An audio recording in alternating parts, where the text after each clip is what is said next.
Ito ang Broad Streamcast Communicators, ang naiiba at kakaibang plataporma sa digital broadcast.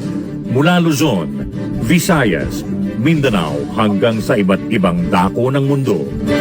Broad Streamcast Communicators, ang sandigan ng sambayanan mula sa walang labis at walang kulang na pagbabalita, paglilingkod, maglalahad ng mga mapagbuong komentaryo at usaping pambayan para sa kapakanan ng karamihan. Broad Streamcast Communicators, tuwirang maglilingkod ngayon hanggang sa susunod na henerasyon.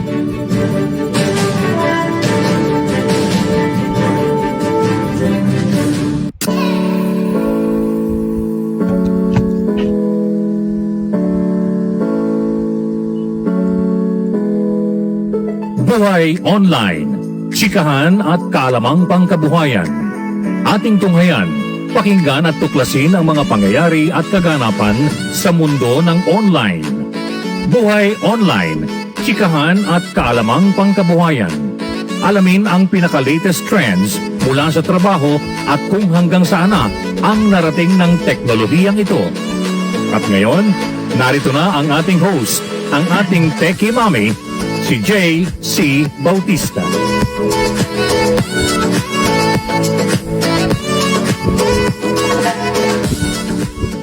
Hi! Hello! Happy Friday, everyone! I know, Friday na naman pong muli. My goodness. Hi, Jake! Hello! I see you, Jake. Happy Friday to you, Jake. Happy Friday. Kailan ka pupunta dito sa Pampanga so that we could meet up, right, Jake? We could meet in the mall and have coffee. Jake, sa paglakbay-lakbay mo, pagpunta ka naman dito sa Pampanga, right? So that I can meet you, my dear Jake. Anyway, very pleasant good morning. Happy Friday to everyone. It's a good day today. It's sunny and chilly at the same time. Can you believe it? Okay, it's only like in the 29 degrees. What is it? But it's actually, we are experiencing cool weather here in Pampanga. I don't know about Metro Manila, but I heard in Baguio it's about 12 degrees. But here in Pampanga, you know, malamig pag umaga. Actually, malamig pag umaga. And also, paggabi lalo na, there's like a cool breeze blowing for some reason, right? Talaga tong ating climate change, no? Pero it's good because maganda ang temperature, really, ang weather natin, right? Bakit ba weather sinabi ko? Temperature, okay? The temperature in Pampanga right now is, let me just look at it. It is, what is it? Why? Okay. Anyway, good morning, everyone, and welcome to the show. Whoever else is watching, I saw some numbers, but then I can't see the names. Pero to recap po, yung mga pinag-usapan natin for the past week, of course, still, of course, in the news is, of course, the Omicron virus that we are facing right now, which is actually yung Delta variant pa lang nga, pinasikaso, iniintindi pa lang natin, like in America and Europe, that's spreading. But also, regarding the Omicron virus, okay, let's talk about that a bit. Okay, medical innovation key to counter the new variant. All right. Okay. Oh, sorry. And what am I doing? I'm removing myself. So yeah, the medical innovation key to tackling this new variant. Diba? Kasi iba-iba yung we're getting mixed messages about this virus, really. Okay. Today, okay, I mean yesterday, a study in Japan says that the Omicron virus is 4 times more transmissible than Delta in Japan study. Okay, being transmissible means yung paghawa o yung pagkalat nito ay mas mabilis daw. So hindi naman sinasabing mas dangerous. Ang nahanap lang nitong study sa Japan is it spreads faster, okay, than before. Okay, the Omicron variant of COVID-19 is 4.2 times more transmissible in its early stage than Delta, according to a study by a Japanese scientist who advises the country's health ministry, a finding likely to confirm fears about the new strain's contagiousness. Okay, Hiroshi Nishiura, a professor of health and environmental sciences at Kyoto University, who specializes in mathematical modeling of infectious diseases, analyzed genome data available through November 26 in South Africans in Gauteng province. The Omicron variant transmits more and it escapes immunity built naturally and through vaccines more. What? So nalulusutan daw nito yung efficacy ng vaccine. Oy, hindi maganda yun. Excuse me, sorry, I yawned. I'm not really sleepy, but I don't know why I yawned. Maybe I'm just tired. But anyway, excuse me, pardon me for that. Mr. Nishiura said in his findings, which were presented at a meeting at Health Ministry's advisory panel on Wednesday. Concerns are swirling globally that Omicron could deal the world a bigger blow than even Delta. Talaga, Diyos ko, ayan ang kinakatakot kasi nga sinabi na in the beginning baka mas malakas daw tong virus na ito, right? The World Health Organization, or the WHO, has cautioned that it could fuel surges with severe consequences. Oh my gosh, this is the more recent finding nitong mga taga Kyoto, okay? Severe consequences. But a jump in cases in South Africa in the wake of the variant's emergence hasn't yet overwhelmed hospitals. Yun nga yun. Wala pa raw nagtatanggap na marami yung mga emergency cases sa South Africa. Although I was talking to my South African friend yesterday, it already reached 19,000 yung infections sa kanila. 19. Okay? Leading to some optimism. Ito, hindi pa naman daw na-overwhelm yung mga hospital sa South Africa, leading to the optimism that it may only cause mostly mild illness. Yan yung sinabing findings, di ba, recently na, yeah, it spreads fast, pero hindi naman daw ang kanyang mga symptoms are hardly detectable, plus mild lang yung effect, not severe. Okay, Pfizer Incorporated and BioNTech SE also said this week that a booster dose of their vaccine could fortify protection against the strain. So yun, yung Pfizer pwede na daw, right? Mr. Nishiura's study has been peer-reviewed and published in a scientific journal. The new analysis was conducted using the same method he used in a July study published by the Eurosurveillance Medical Journal on Delta's predicted dominance ahead of the Tokyo Olympics. Kaya nga walang pakialam yung Japan, di ba? Nag-host ng Olympics in the pandemic, amidst the rising Delta variant. Yung nag-ano pa lang doon, nag-umpisa pa lang yung Delta variant noon nung nagka-Olympics eh. Hindi pa nga sila na-vaccinate halos 10% when they hosted the Olympics because, the death rate in Japan is low, just like the Philippines. But, us, we don't take a chance on that. Hindi nga tayo nag-open ng schools eh. Sila Olympics pa, hello. People from all over the world went to Japan. And what? So I'm sure some of them brought a virus or two, right? But anyway, hundreds of researchers globally are racing to understand the new variant, which is the most differentiated strain yet among the 5 variants of concern identified by the World Health Organization since the pandemic began. Cases in South Africa have rapidly increased to as many as nearly 20,000 a day since the country first reported Omicron's discovery 2 weeks ago. The number of COVID cases, yesterday 19,000, not today 20,000. The number of COVID cases in the nation had remained low in the preceding weeks, despite only 26% of the population being fully vaccinated, according to Bloomberg's vaccine tracker. The vaccination rate was less than 30%, and many people were probably naturally infected. That's in South Africa, okay? Mr.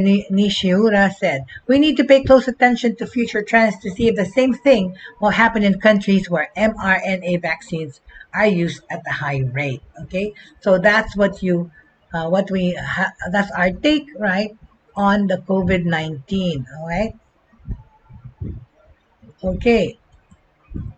As far as okay, uh, okay, in the Philippines naman regarding the Omicron, okay, Omicron virus, okay, ang magandang balita dyan, okay, let me just show you, all right? Let me just show you, please. Bear with me as I do my manipulating online of my graphics, okay? Because I was trying to, I was supposed to have a panel of discussion today, but for some reason my OBS is not working right. I can't put the messenger or Zoom calls into my OBS, kaya hindi ko malagay yung mga guests ko. I'm just trying to fix it para siguro sa Lunes na lang natin i-discuss tsaka yung aking mga guest panelists for our discussion on online jobs, okay? It would be better that way kasi tinatry ko kanina pa rin ayaw talaga. Kaya hindi ako makagalaw, right? So anyway, so here, okay? Let's talk about the Omicron in the Philippines, all right? Okay. Uh, I'm gonna try just to get this picture, okay, please? Bear with me once more. Thank you very much. Uh, okay. Oh, it's not here.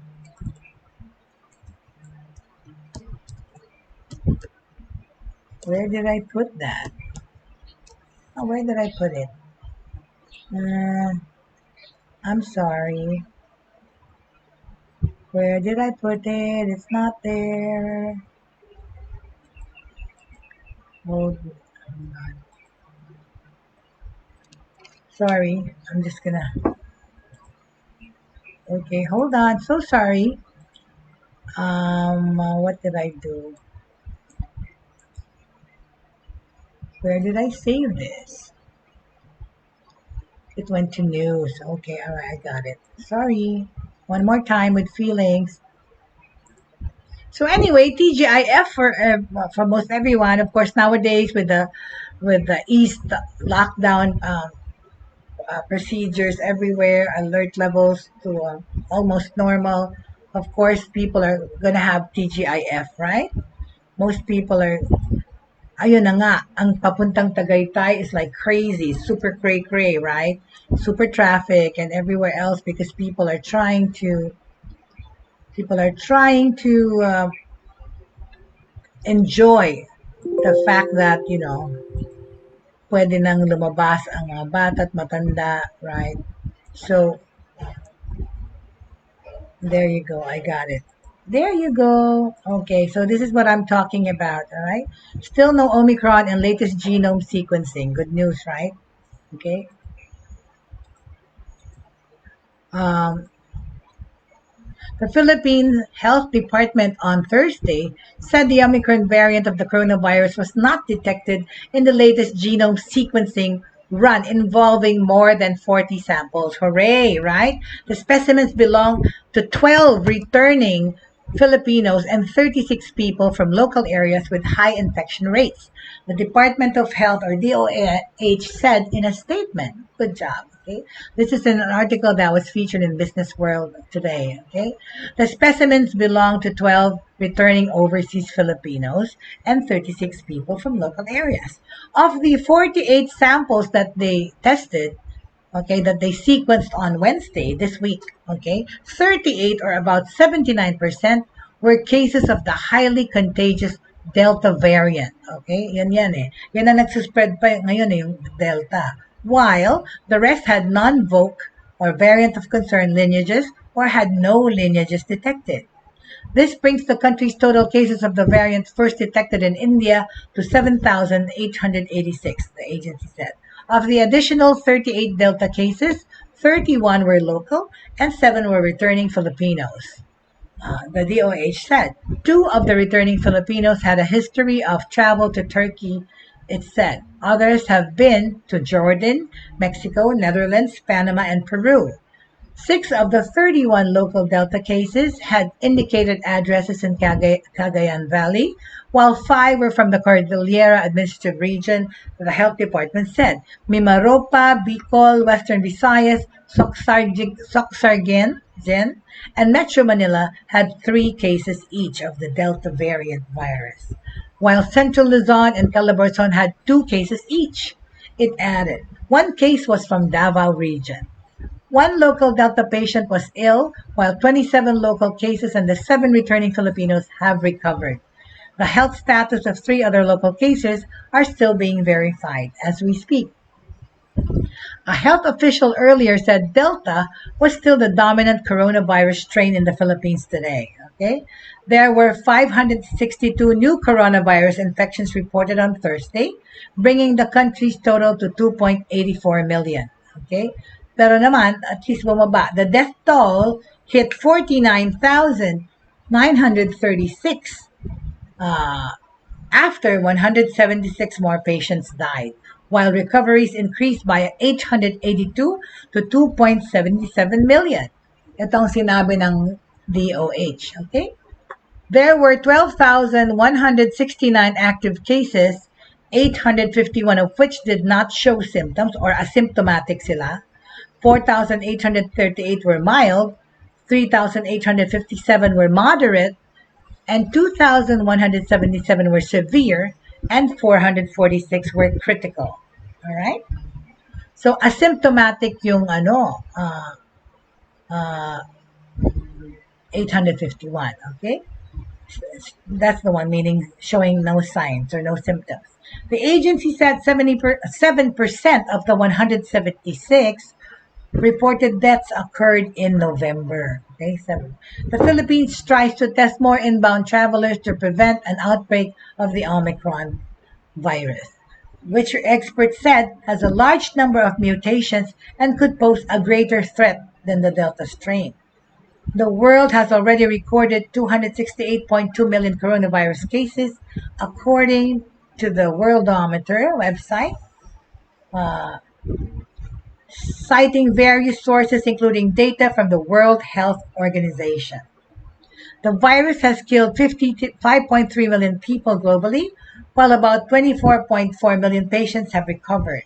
The United States had the most infections at 50.42 million, with 813,904 deaths, followed by India with 34.67 million infections and 474,111 deaths.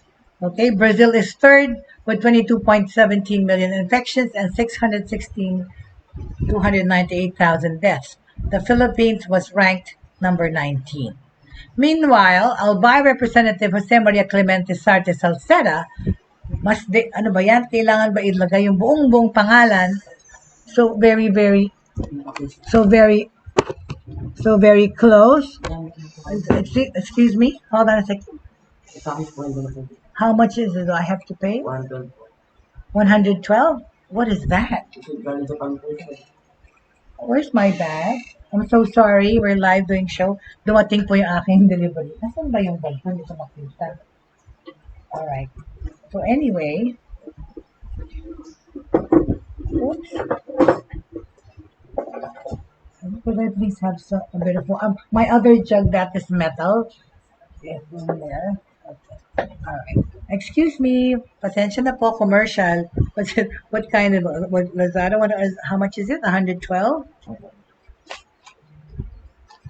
I have no coins. Ask your dad if he has coins. Just give him 120.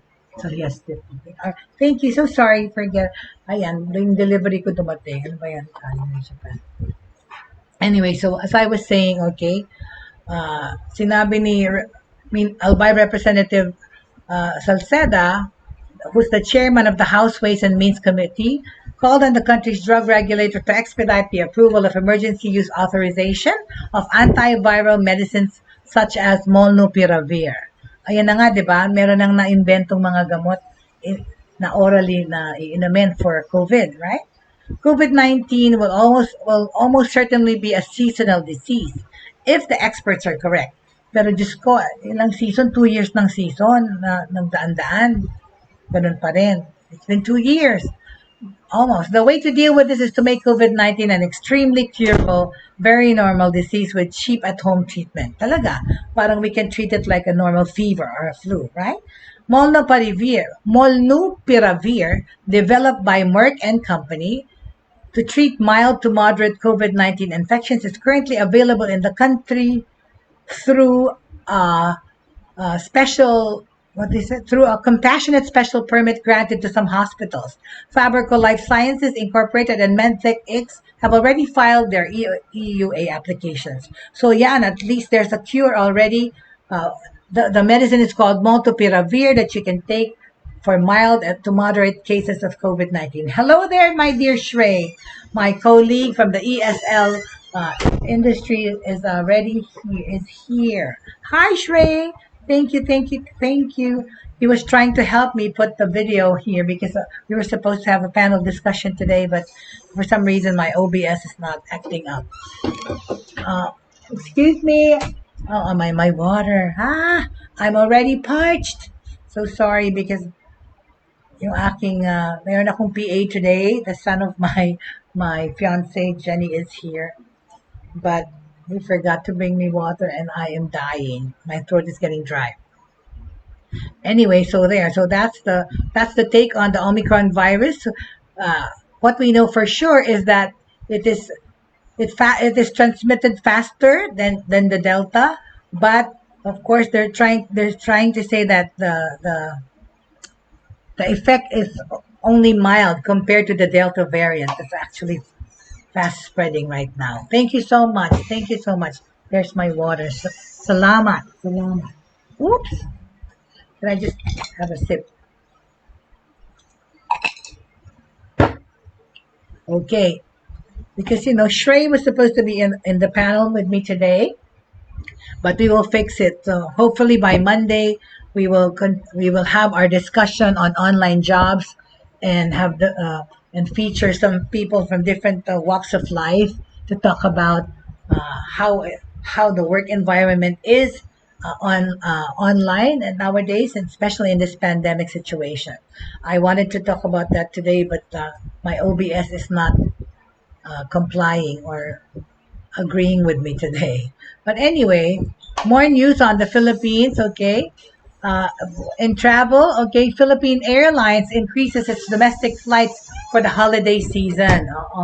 Right? Flight carrier Philippine Airlines on Thursday said it is increasing frequency of the flights across its domestic route network in anticipation of increase in travel demands amid the holidays. I mean, we are already seeing the surge, the traffic, local travel na lang alone here in Pampanga, and of course there in the cities like Baguio, Tagaytay, and all those, traffic already, especially during weekends. It's actually, people are behaving like almost normal already all around.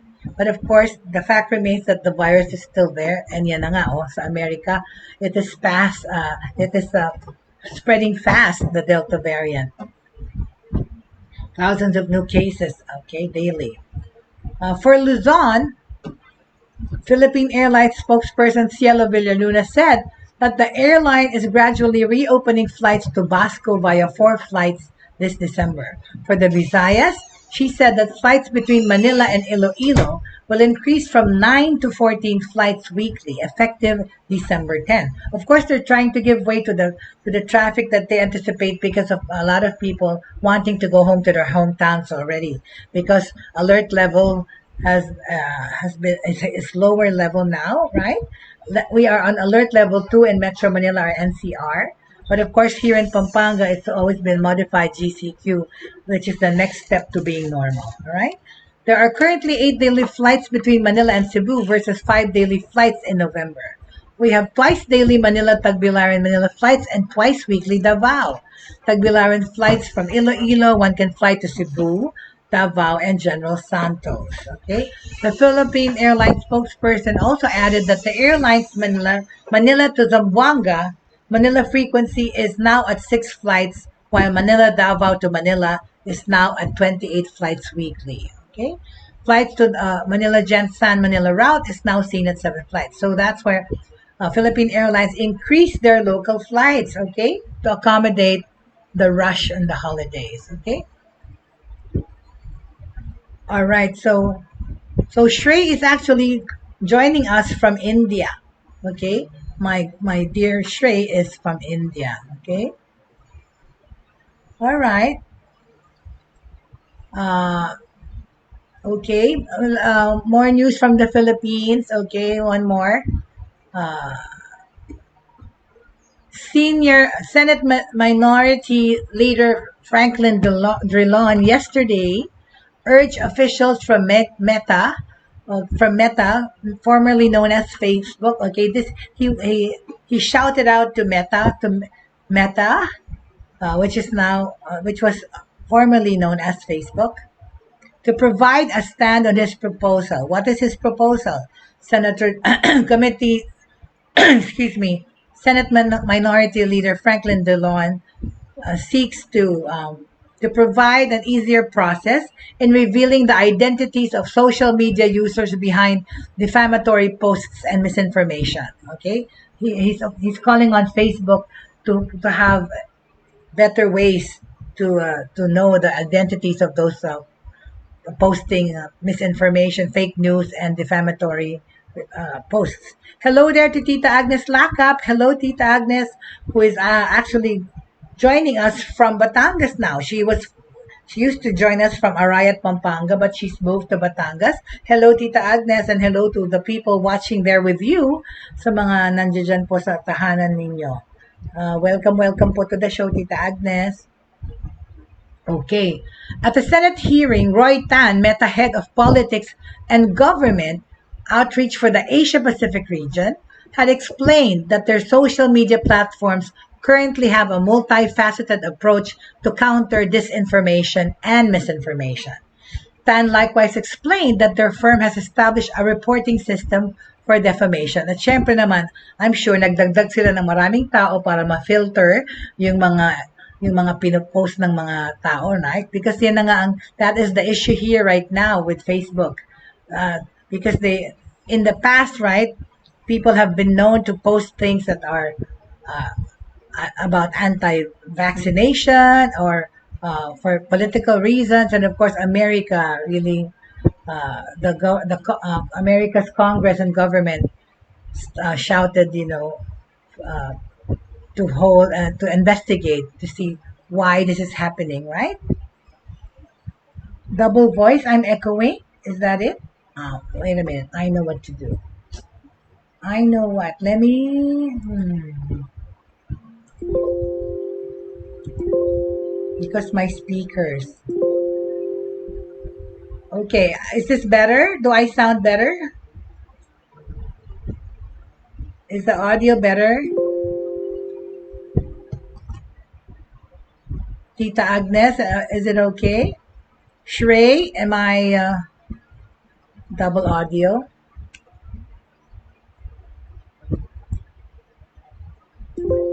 Anyway, so yeah. What we are asking, sabi ni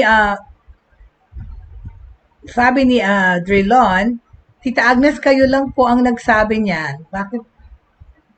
Baka sa inyo po. Because the others, can somebody else tell me if I'm echoing? Because maybe it's echoing on your side. Because the others didn't tell me.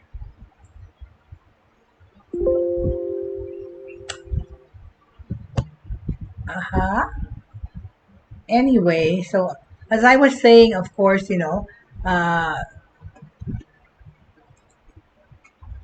Senate Minority Leader Franklin Dillon said that what we are asking you is a very specific proposal. Can we have a proposal by which the identity of the authors can be made public? So ang hinihingi lang niya na sana ibulgar ng Facebook kung sino yung mga gumawa ng fake post na yan or defamatory or slandering or libelous remarks of Facebook.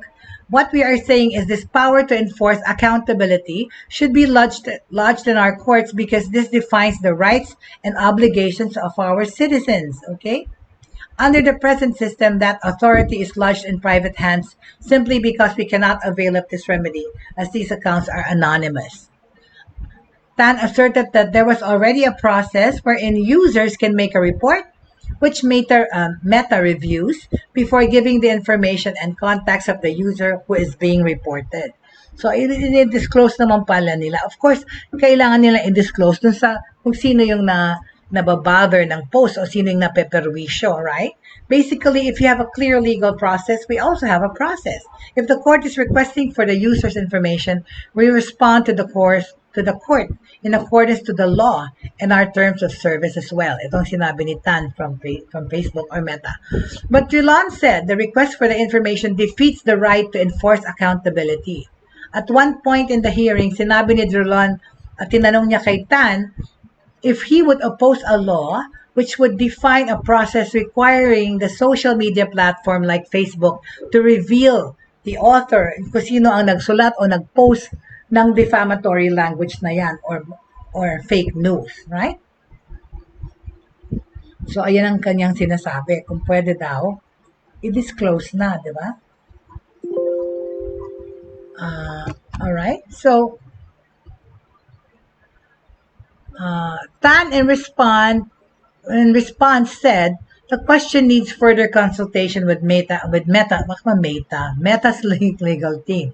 Sabi naman ni Senator Francis Pangilinan, who presides over the hearing, then suggested that Meta or Facebook should provide a position paper which will include the insights and comments of their legal team. Okay, we would take into consideration the inputs of Meta with respect to being able to identify anonymous accounts to be able to ensure accountability in terms of materials that are published. Okay, all right. Okay, all right. Nag-echo ba ako? Can somebody please tell me if I'm echoing or not?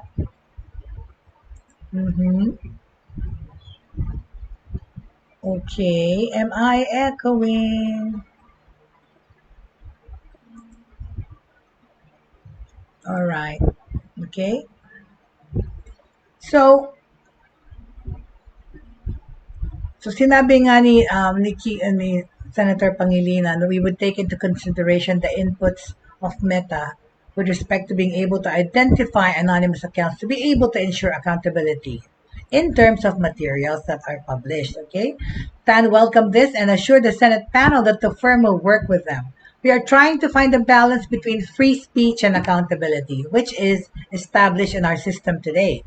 Insofar as traditional media is concerned now, they're trying to keep that balance dito sa Facebook and other social media platforms. Kailangan naman talaga, there should be kaso nga, there's a thin line, right, between free speech and accountability or free speech and yung mga fake news na yan, right? The situation today is the media platforms would have the authority to decide whether or not we can enforce accountability, and that power is simply exercised by denying or maintaining the power to let these accounts remain anonymous. So ang gusto ni Drilon, ni Chairman Drilon is i-disclose yung identity nitong mga nagpo-post ng fake news, itong mga nagsaslander, nagbibigay ng malicious comments or defaming other people, right? Allow the free flow of information, allow the information in this area, and we transfer the accountability. We move the responsibility of enforcing our rights from these social media platforms to our courts, which is really the arbiter of conflicts between citizens. So gusto niya pwedeng mag-litigate, right? At paabutin sa korte para mag-decide kung anong dapat parusa na ilagay dito sa mga taong naggagawa nito, right? Okay, all right. So again, all right, that ends that. Excuse me.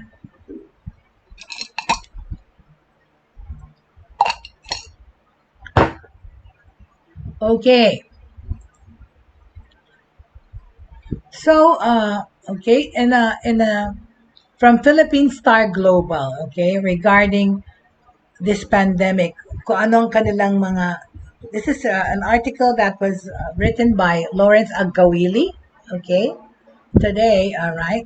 Yesterday, he says that the Philip return to pre-pandemic levels seen in H2 next year. Okay, all right. Let's keep our fingers crossed, our hopes alive, and our prayers constant prayers so that this can happen. The return to pandemic levels is seen in H2 next year. Manila, Philippines. Okay, the Philippines is expected to return to pre-pandemic levels in terms of domestic output by the second half of next year. Slower than neighboring countries in Southeast Asia, DBS Bank Limited of Singapore and Japanese investment bank Nomura said in separate reports. In the 2022 outlook for the Philippines, DBS economist Chua Hanteng said the Philippines uh, gross domestic product growth may pick up to 6.5% next year from the projected 5% this year. Our projected growth trajectory suggests that real GDP would retrace to 2019 levels sometime in the second half of 2022. Of course, no, it's slower. It's slower than Asian peers, okay?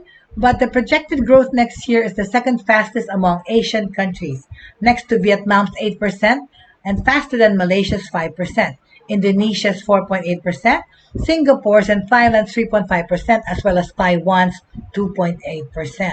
Okay? The Philippines slipped into recession in 2020 with a record 9.6% GDP contraction as the economy stalled due to the pandemic. Because, diba, the Philippines nga has the longest lockdown in the world, right? Yung ibang countries like America, bukas sara yung economy pero yan, matagal na mag-lockdown pero tapos bukas na totally. At sa atin, magbubukas ng 2 linggo, patay. Bukas, patay ng economy. I mean, because of the lockdown situations and the alert levels.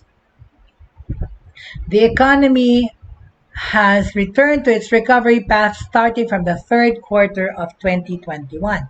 We think that receding virus caseloads, the shift towards smaller scale lockdowns, and rising vaccinations and natural immunity set the stage for moderate recovery from the fourth quarter of 2021. Pero yun na nga nakakaano, di ba? Nakakagulat na biglang-bigla na lang from thousands a day, right? 5,000, 9,000, 15,000 a day, bumaba ka agad ng 3,000, bumaba ka agad ng double, 3 digits na lang, hindi 4. Pero of course, nakakatuwang isipin, of course, and we're all glad about that. Sana totoo lang. Sana totoo yung mga data. Sana totoo yung mga report, right? He said domestic demand would drive the economic recovery in 2022, helped by a cyclical recovery in private consumption and investment. Private consumption should receive tailwinds from further improvements in mobility and economic reopening. Yung transportation kasi, di ba? Nakakaano rin yan, nakaka-impede or nakaka-stop ng ating productivity dahil hindi pa lahat operational yung mga sasakyan or means of transportation. At the same time, may mga ibang company hindi pa nagbubukas, right? So labor market and income conditions are also likely to improve while overseas remittances remain healthy. Marami pa rin tayong OFWs. According to DBS, Filipinos' household balance sheets have been scarred and severely damaged by the COVID-19 pandemic as savings have been significantly depleted, constraining medium-term household spending. Okay? The final push of the Build program in the remaining months of the Duterte government could buoy investment activity in the country. So then we're looking at investments flowing into our country for future projects like infrastructure projects corner 5.3% of GDP under the proposed 2022 national budget. In a separate report, Nomura, chief ASEAN economist Ruben Paracuelas said economic recovery in the Philippines has been lagging in the region and is expected to continue until next year. Nomura expects the Philippine economy growing by 6.5% next year and 5.2% in 2023. Paracuela said growth would likely be impacted by low vaccination rates and elevated political uncertainty ahead of national elections in May of 2022 of next year. The Philippines, where we forecast 2022 GPT growth of 6.5%, will remain the weakest link in the region, in our view, due to elevated political uncertainty. Ayan, tuloy, oh. Tayo ang weakest link because hindi pa natin alam kung ano ang kakahinatnan ng ating, okay, all right, ng ating, what do you call this? Gobyerno, kung saan tayo mapupunta, right? It depends pa on the elections. Okay? Because of the elections in May 2022 and the low absorptive capacity of local government units in a transition year, right? When more functions are being devolved to them as required in the 2019 Supreme Court ruling. So, ayan ang problema dyan. So, hindi pa tayo certain dahil, di ba, hindi pa natin alam kung anong mangyayari sa election. Right? But, patuloy lang tayong magdasal at patuloy lang tayong sumunod sa mga health protocols sa pagbaba ng infections. As of course, pagdasal natin na ma-discover na or ma-contain na itong virus na to para maging na siyang, matrato siya na parang regular flu lang. Right? Ayan ang ating gustong ma-achieve naman. Right? Okay, very good. Okay.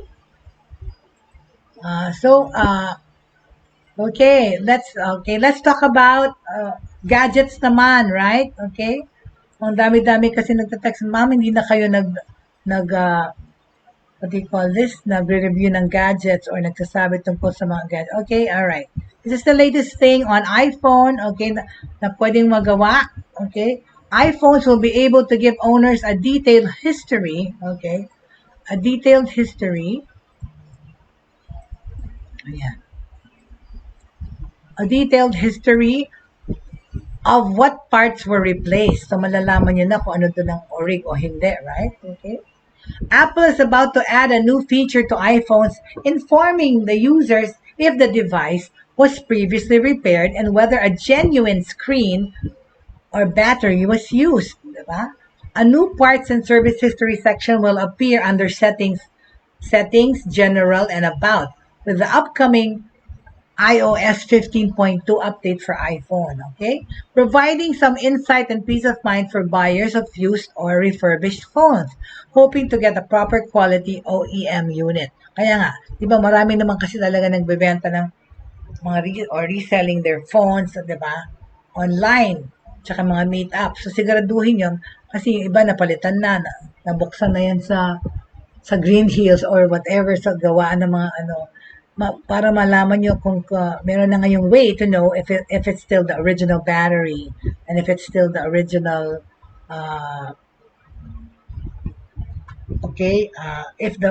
for the phones that are refurbished or second hand. Okay, the new update expands on a previous feature that can tell if a screen or battery was not genuine. So pati yung screen nyo. Kasi diba, baka nabasag na yung pinalitan na. Now, adding them in one place and even including a date on when the service was performed. Galing, no? Since the release of the iPhone 11, Apple started including a warning when an aftermarket or ungenuine screen was installed. Now, iPhones as old as XR models can warn if a battery is ungenuine, while iPhone 12 and 13 can call out more, including the cameras. Wow. Earlier versions of iOS on the iPhone 13 threatened to make screen repairs more difficult, requiring a micro-soldering to avoid a warning label and deactivated Face ID sensors. So malalaman nila pag tinamper or binuksan or pinalitan yung screen. Hindi siya original iPhone. Alam niyo naman ang Apple, right? Lahat gusto orig.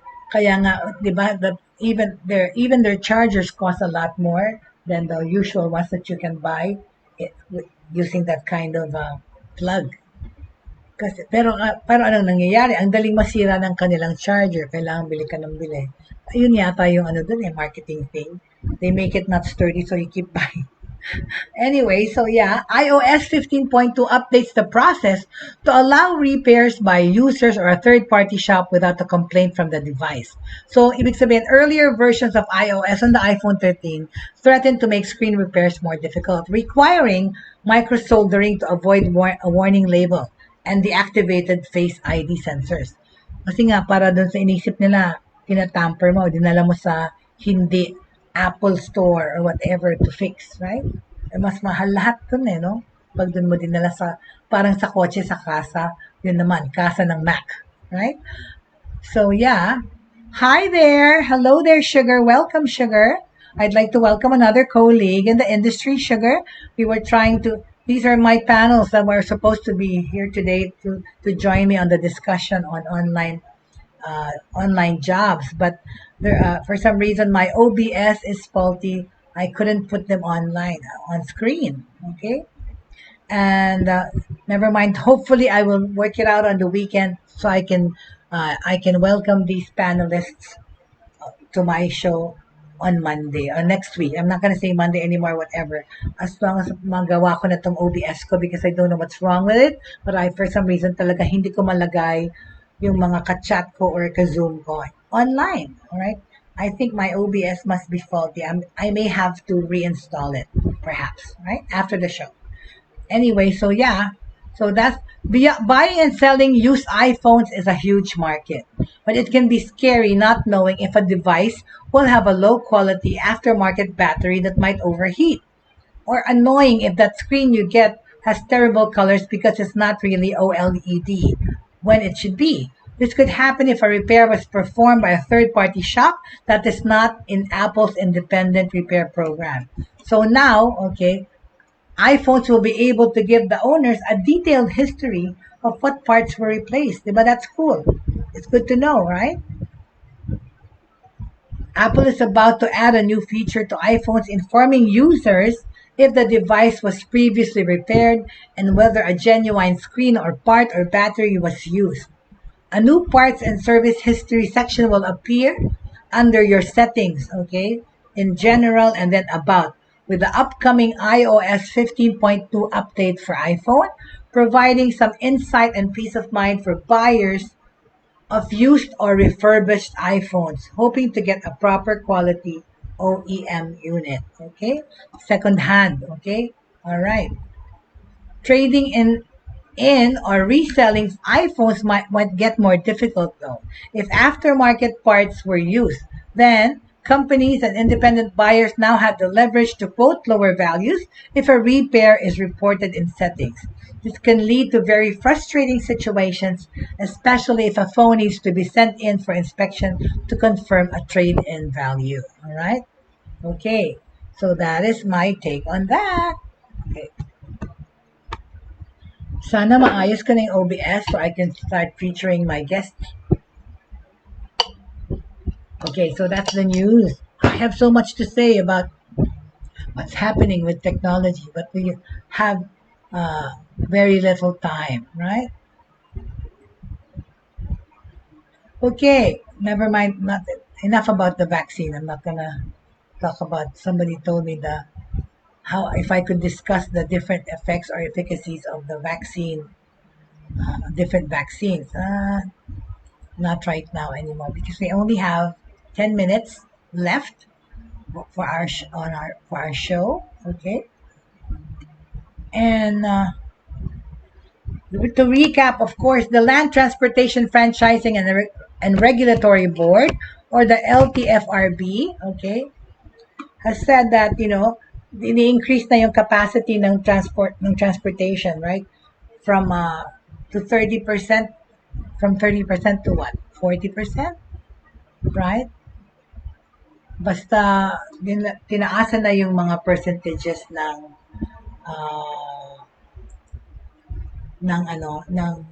ng capacity ng public transport.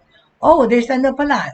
Just in, okay? Regarding education, importante ito, okay? The Department of Education, or DepEd, denies issuing waivers to teachers conducting face-to-face classes. Ayan nga kasi, okay?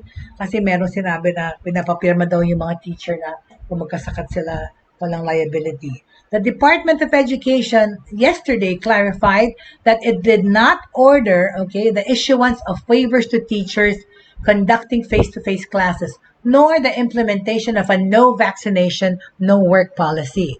During a hearing of the House Committee on Basic Education and Culture, Marikina Representative Stella Kimbo said she learned that the DepEd had issued a waiver to teachers saying that the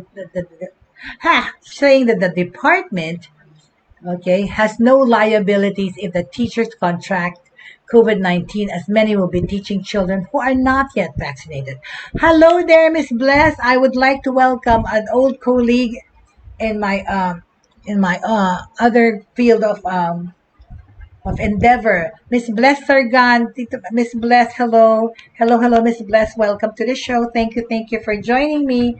Ngayon ko lang po nakita yung pangalan nyo nagtaas dito because palaging delayed yung reaction ng laptop or my phone. But thank you, Miss Bless. It's nice to see you. And thank you so much also for being supportive here and on my posts on Facebook and other platforms. Hello there.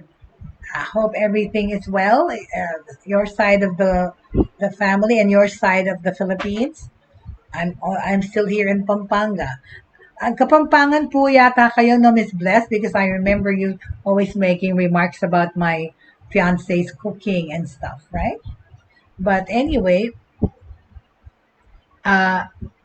Sugar, is my voice echoing? Because my Tita Agnes said kanina that my voice was double. So am I echoing, guys?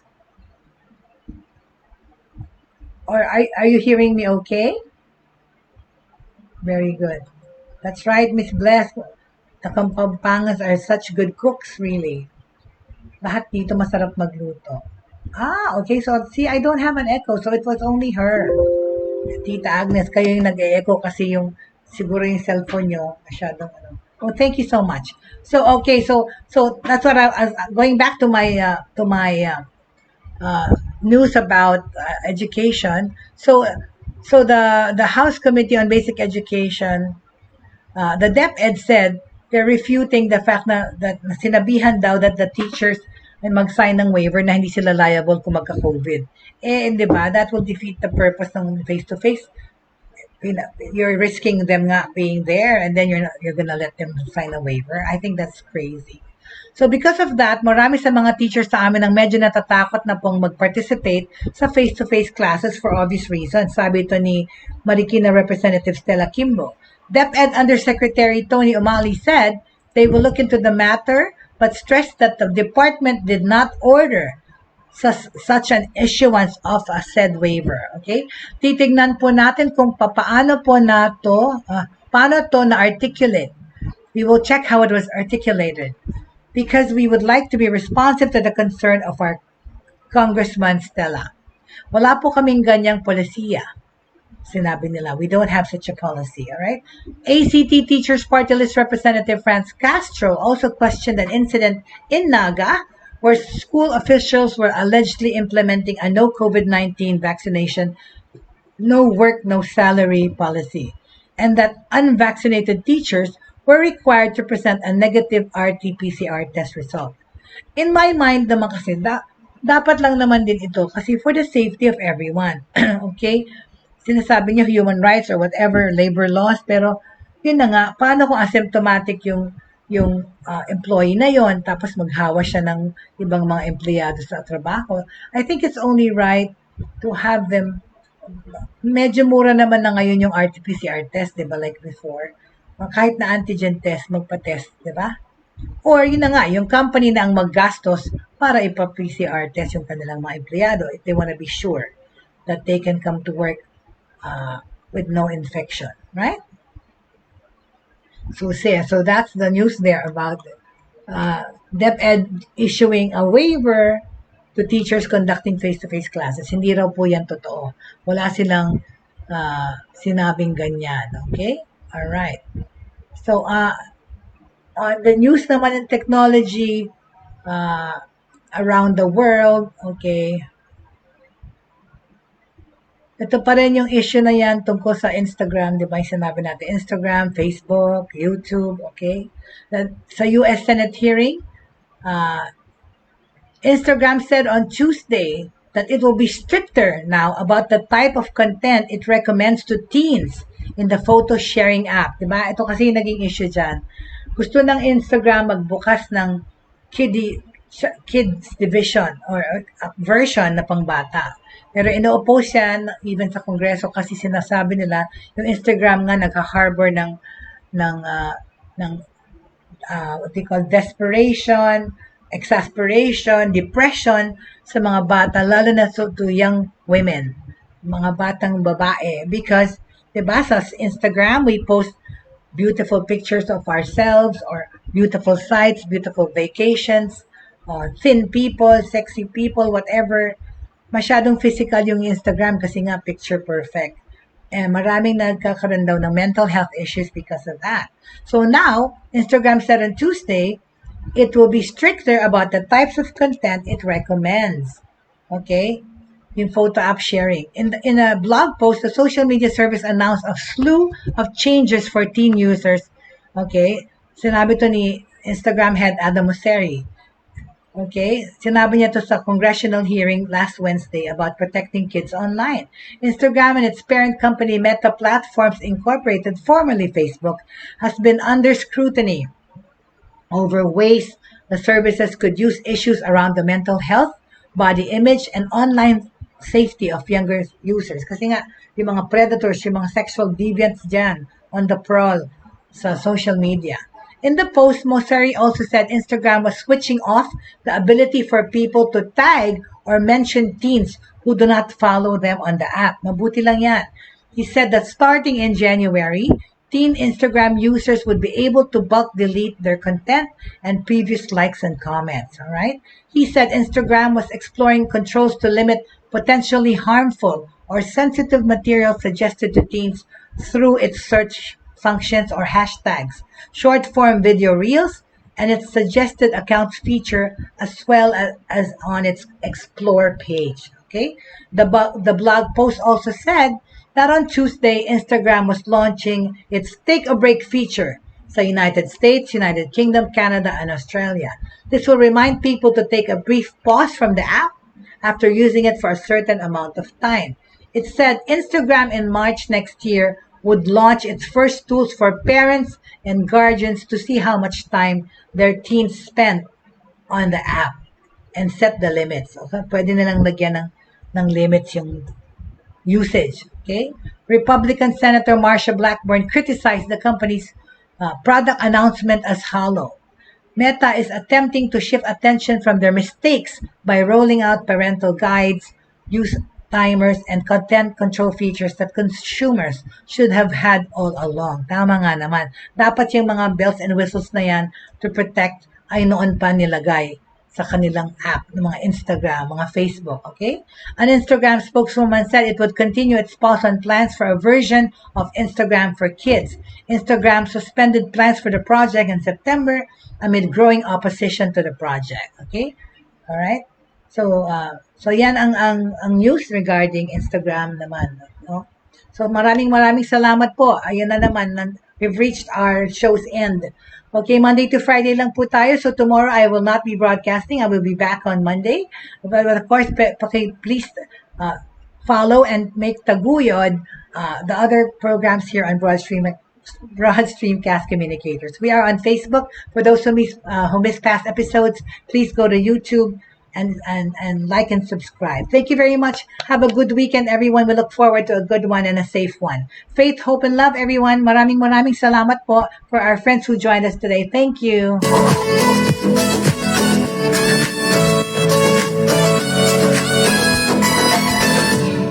Inyong natunghayan at napakinggan ang mga makabagong pamamaraan sa mundo ng online sa pamamagitan pa rin ng Broadstreamcast Communicators. Hanggang sa muli, maraming salamat po.